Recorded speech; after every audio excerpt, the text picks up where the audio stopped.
Լսեցեք ձեզ մի բան պատմեմ։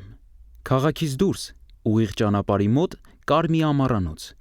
Դու երևի տեսած կլինես, նրա առաջ մի փոքրիկ պարտեզ կա իր ծաղկանոցով,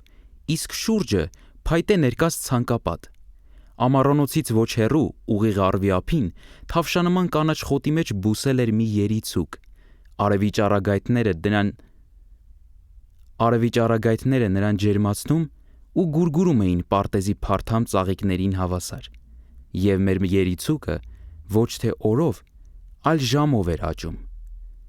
Մի գեղեցիկ առավոտ նրա մանրիկ, ձյունի պես սպիտակ պսակաթերթիկները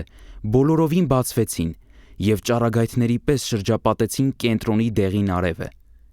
Երիցուկին ամենևին չէր վշտացնում, որ իրեն ոչ ոք չի տեսնում խիտ խոտերի մեջ, և որ ինքն այդպես հասարակ ու անշուք ծաղիկ է։ Ոչ, նա գոհ էր ամեն բանից։ Նա երեսը դարձրեց ուղիղ դեպի արևը, հիանում էր նրան նայելով և ականջ էր դնում, թե ինչպես բարձր երկնքում երգում է արտույտը։ Երիցուկն այնպես երջանիկ էր զգում իրեն, որ կարծես մեծ տոն լիներ, այնինչ օրը մի հասարակ երկուշաբթի էր։ Բոլոր երեխաները դպրոցում էին և մի որևէ բան էին սովորում։ Մեր երիցուկը նույնպես, իր կանաչ ցողունին նստած, սովորում էր պայծառ արեգակից ու ամբողջ շրջապատից և մտածում, թե Աստված որքան լավ է ստեղծել ամեն ինչ։